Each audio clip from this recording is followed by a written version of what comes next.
Hey, Mark Rodriguez here, and you're watching Mark's Out Wrestling Aftershock. I give my thoughts on pay-per-views, wrestling, not just WWE wrestling now, and give my general thoughts on wrestling stuff in general. Now, if you're wondering what's different between this and the previous Aftershock I used to do, back then I would talk about the pay-per-views and I would go in full detail, every match in full detail, even though it's not so invested in all of them, or I didn't follow the feuds, or just didn't really care, or whatever. So you might notice that some of the matches, I don't know, Dolph Ziggler versus Curtis Axel, and they fought, and it was cool, I guess, and Dolph Ziggler won, that kind of thing. But then when they talk about the main event or something, then they go on and get full details and play-by-play and all that stuff. So this is kind of different.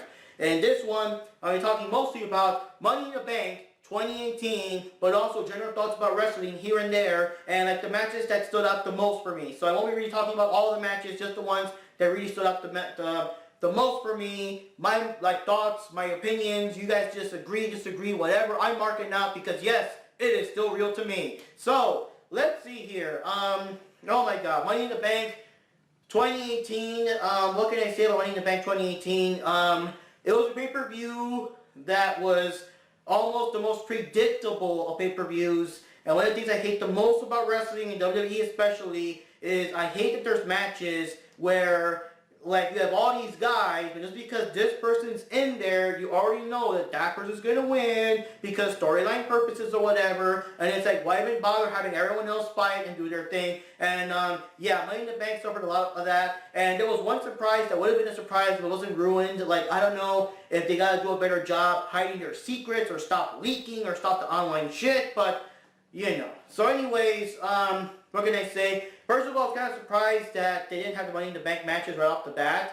Last couple of pay-per-views, they were doing the first and second match was already the Money in the Bank. And this one, they kind of did more throughout the night. And yeah, so we had the female Money in the Bank. And what can I say? Alexa Bliss and Charlotte were in the match. So I was really oh God, they're going to make Alexa Bliss win or they're going to make Charlotte win. One or the other, because they just can't have these two not have their titles for a long time. They just have to be in the title scene. They just have to be in the fucking title scene. And we got so many other people. Sasha Banks was in there. Sasha Banks, in my opinion, those title reigns don't even count. Because Charlotte had this reign where she just had to win every pay-per-view. And after a while, I started mentioning it. This is her longest undefeated streak on pay-per-view and stuff like that. So as a result of that, Sasha Banks would defeat her on Raw or SmackDown or whatever, get the title, pay-per-view next week, lose it then. So she would have 2 or 3 reigns that were just a week or 2 long. So I think Sasha Banks deserves an actual fucking title reign and not just one for a week or 2. Becky Lynch also had a bit of a short reign. There's so many people. Of course, we got Ember Moon in there. Ember Moon should have had a reign. It's about, about time. It's kind of cool. She was the NXT Women's Champion before she left and everything. So, basically speaking, it was very expected there. The part that really pissed me off, there was the part where Becky Lynch actually got to the top of the ladder there, and she actually fucking had the briefcase. Now, this is the weirdest thing that goes beyond breaking kayfabe and scripting and all that. She had the fucking briefcase. She almost unlatched it, but she couldn't because, script reasons. So she was just there looking like a dummy, waiting until whoever would come and stop her because, someone was supposed to stop her and stuff. So, yeah, the match kept going. There were several spots here and there where the girls, I guess, took too long to respond because they should have been quicker to stop the other. But in the end, what got me pissed off and yelling and everything was that fucking Alexa Bliss got the thing. She got the Money in the Bank briefcase and she won. And I swear, from there, I was oh God, they're going to make her cash in on Nia Jax and Ronda Rousey, the same night, aren't they? And yeah, that's what happened later. Nakamura and AJ Styles was a good match. They went at it, but I was really surprised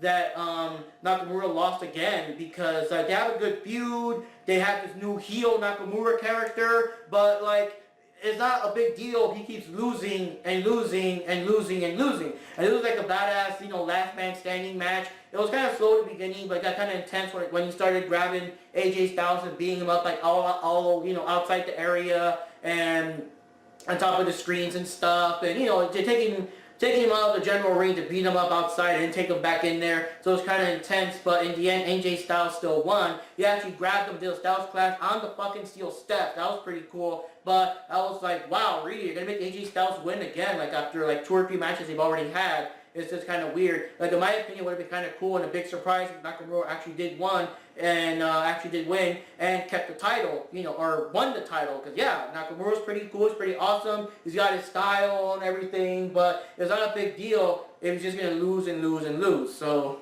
I don't know there. So AJ Styles retained his title, you know, a while longer. And then we had Carmella versus Asuka, and, like, Carmella really should not have gotten so much offense on Asuka. Like, she's a cowardly girl, she runs, she whatever, but somehow she still got the drop on Asuka and get, you know, smacked around here and there. The ending was kind of sort of predicted because there were lots of rumors going around that Ellsworth was coming back, and of course Ellsworth was his Carmella, so it's kind of predicted. So near the end of the match, Ellsworth, well, you know, a mysterious second Asuka appeared with the robe and the mask and everything. So Asuka herself was like, the fuck? And she's just like staring, like confused. And Asuka, the fake Asuka, is there. And then during that, Carmella gets her and beats her and, you know, wins and everything. And of course, the mask comes off and it's Ellsworth winking at the camera. So it's like, what the fuck? And, like, yeah, that surprise was kind of ruined online. If it wasn't for all the rumors, honestly speaking, I would have been surprised. I would have, what the fuck, they got Ellsworth back here. But the thing is that, like,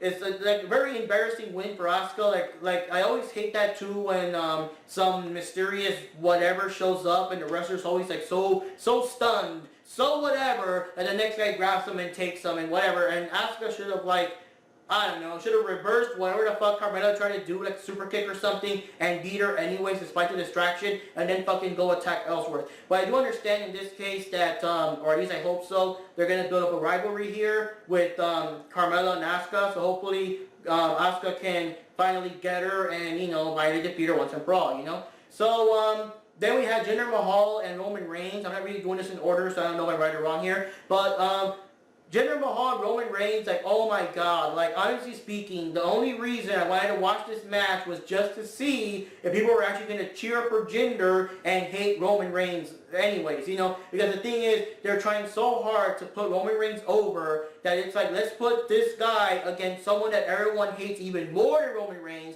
and maybe that way, the fans will finally cheer for Roman Reigns, and no, like, the match was like boring. Well, I mean, the match itself was whatever, but the audience was bored. They were not invested. There weren't many cheers. They still booed the hell out of Roman Reigns. There was a part in the match where everybody was chanting, this sucks, this sucks, this sucks. And I'm like, holy crap. And the thing I was really waiting for, the only reason I really watched the match, to be perfectly honest, was, you know, every time there's the time where the wrestlers are kind of tired and they kind of swing at each other, and it's like if the person you like does it, everyone's like, yay, and then the bad guy hits the bad guy, was boo, you know. So I really wanted to see if they were going to say yay to Jinder and boo to Roman. That's like the whole reason I wanted to watch this, and they actually did it, and silence.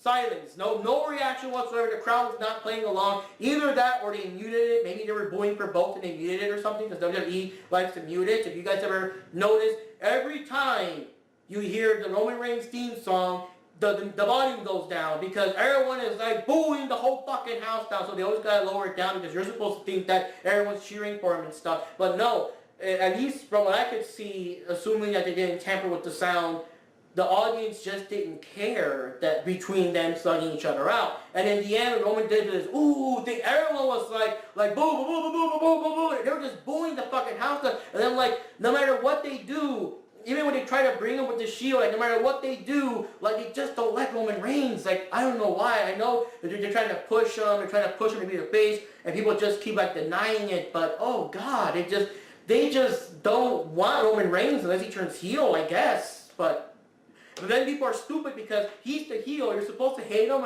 and now you're going to cheer for him because he's the heel.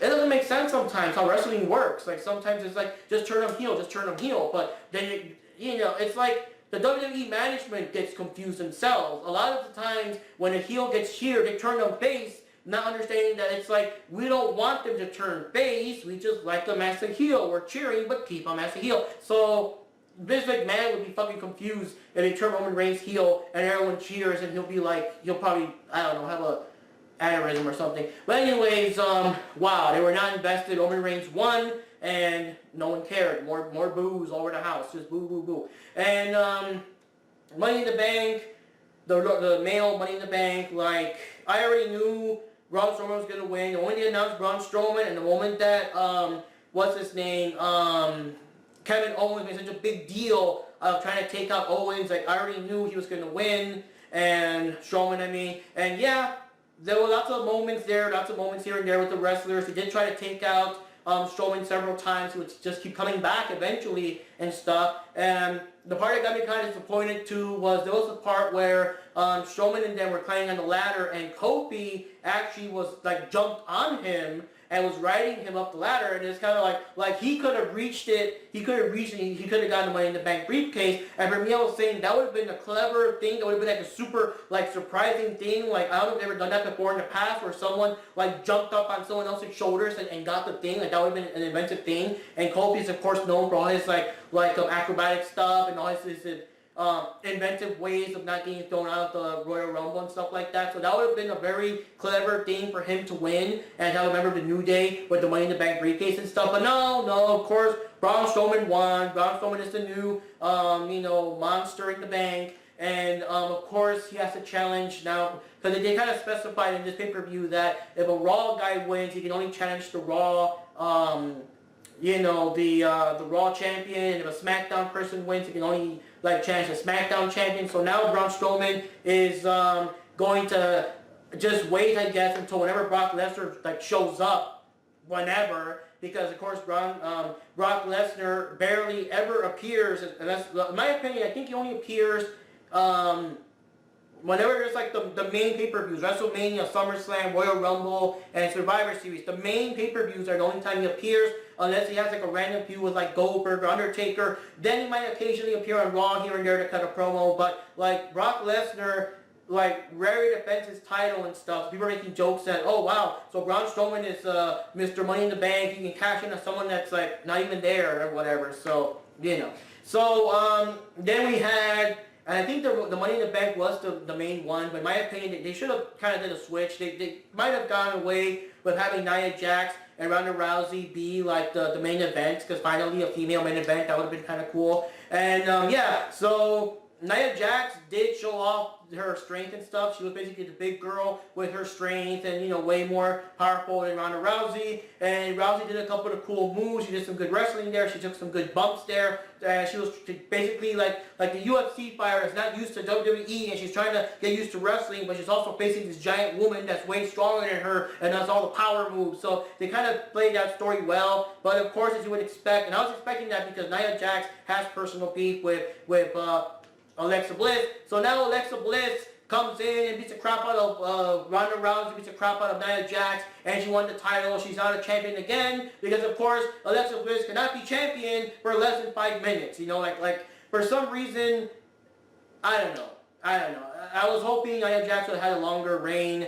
People were talking months before that even the Ronda Rousey would probably just beat her for the title, or Alexa Bliss would have cashed in or something like that. But her reign was just going to end, and what can I say? I like the surprises. I like the unexpected stuff. I admit that it wasn't for the internet stuff. The Ellsworth thing would have surprised me, because I would have been like, how the fuck did he come from? But everything else is just pretty much predictable. The people you kind of sort of think were going to win won, so it's kind of predictable. And I know a lot of people like to argue like it's wrestling, it's a story, it's not who you want to win, it's who they want to win. But in my opinion, it's more, I just want to be surprised. Like, you get 5 or 6 guys, and it kind of sucks just because John Cena's there. He's going to win. That's it. So why would we waste our time? And they just did something now where Roman Reigns wants to fight against Lesnar again, and they're going to make, I guess, in Extreme Rules, it's going to be like a 5 or 6 man match or something, and whoever wins that match is going to face Brock Lesnar, and Roman Reigns is going to win. Roman Reigns is going to face like Brock Lesnar. So it's like, why waste our time and just officially say that for XYZ reason, Roman Reigns is the next guy to face Brock Lesnar? Because it's always going to be Reigns versus Brock Lesnar over and over and over and over again until whenever Reigns finally wins or is allowed to win. And Brock Lesnar, I guess, like, he's nothing without being a champion. Like, unless he has to feud with someone like Goldberg or Undertaker, he's really nothing without the title. He has no reason to even stick around with the title. He probably loses the title at SummerSlam unless he gets, I don't know, maybe Bobby Lashley can challenge him or something. Maybe start a personal feud against Bobby Lashley. Maybe have someone attack Paul Heyman and have Brock be like angry. That could have been like some kind of excuse to make him still stick around a while longer, even though he's not a champion. I don't know. It's just weird. And that's the thing. It's just kind of weird. This weird title scene. Some people just can't stay out of it. Now, in other random news, I did see a bit of NXT TakeOver, and what can I say? I was really hoping for Nikki Cross to take down Shayna Baszler. Shayna Baszler is, of course, the champion. She's a bully to everyone. She's been bullying Dakota Kai and stuff. And Nikki Cross was apparently just too crazy and too insane to be scared by her, to be bullied by her and stuff. And it was a good match. It was a good match because for a while there was confusion. Like nothing Shayna Baszler could do actually messed up Nikki Cross. Nikki Cross just kept smiling and laughing no matter what happened. And in the end, they had her in a submission hold. And I was like, oh man, because in the end, even though Nikki Cross gave like one final smile before she like passed out, you could say that she's badass because she didn't tap out.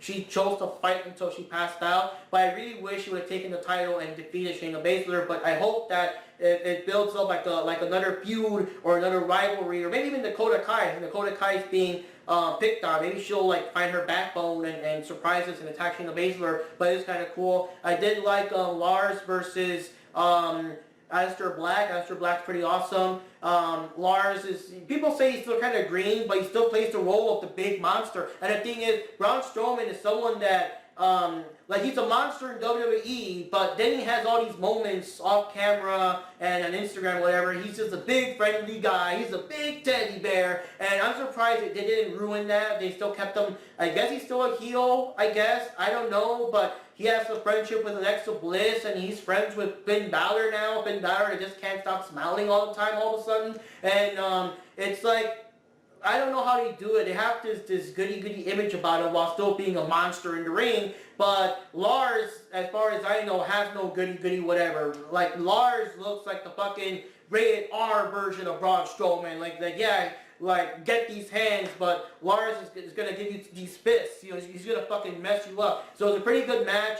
And I do hope that eventually, whenever Lars goes to the roster, hopefully Strowman is still relevant. I really want to see Lars versus Strowman someday. But yeah, it was a pretty cool match. And Aleister Black actually had to give him like maybe two or three black masses to finally fucking knock him out, because he was still getting right back up. That was pretty cool at the end. But of course, Aleister Black won, he's still the champion. And I do gotta say, Gargano versus Ciampa is one of like the most intense feuds I've ever seen in NXT. Like every time they fight, you think it's the end. Like they're fucking killing each other. They had like street fights. They had unsanctioned matches. This was their like, I forgot what kind of match this was. It looked like another street fight, but they were just beating the living crap out of each other with items and chairs and choking each other, and they even like ripped off the entire part of the mat, revealing like the concrete under it and stuff, or the boards, like the actual boards, without the protective covering. They try to slam each other on there, and every time they fight, it's just so intense, and you think that they're not going to go any farther, and somehow they still do. And Ciampa still has, it's like he's quite a character. He's like the biggest heel, and he's like the heel that blames someone else. Like he grabs Gargano, and it's like you did this. This is on you. This is on you. You know, we were brothers at one time. This is on you, and stuff like that. And it's just an intense rivalry that just, like, people are just eating it up. And even though I've seen these guys beat the shit out of each other so many times, like to the end of the match they could barely fucking walk or on crutches or whatever, it's like people still want more. And I wouldn't be surprised if there's like another rematch later on, because it's just getting so intense. It's like, I don't know how they're gonna end it. And maybe they'll do like an I Quit match or something, but like they gotta end it in some spectacular fashion. But it is pretty intense.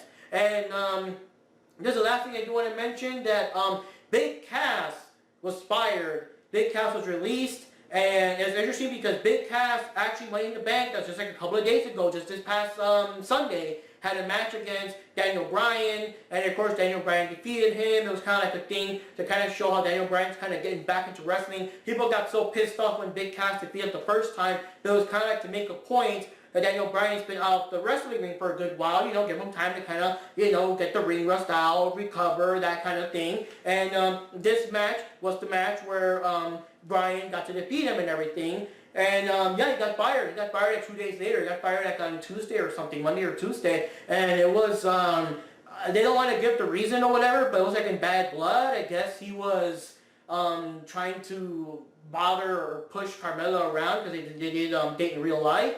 And he was just an asshole to people, I guess, backstage or whatever. And the most noticeable thing is every time, or I guess most of it, I don't even notice, but whenever they do like a release thing and stuff, they always just say that, blah, blah, blah, blah, blah, even when Reed's been released, and we wish you the best in your future endeavors. And this one, everyone took note that just said that we announced the release of Bis Cass and that's it. Nothing like, good luck, or we wish you the best in your future endeavors. Nothing. It's just, we released them, and it sounds pretty much like good riddance, And even Enzo himself tweeted something. He tweeted the hashtag how you doing and everything. So now they're both fired. Now they're both F-I-R-E-D, fired, and all that. And it's like, holy shit. Alright guys, this concludes my final thoughts for today's episode on just overall wrestling as it is. I did enjoy Money in the Bank. I just didn't like how predictable it was. I mean, the matches were still pretty entertaining. I did like both Money in the Bank matches. I did like seeing Nakamura and AJ Styles fight. I did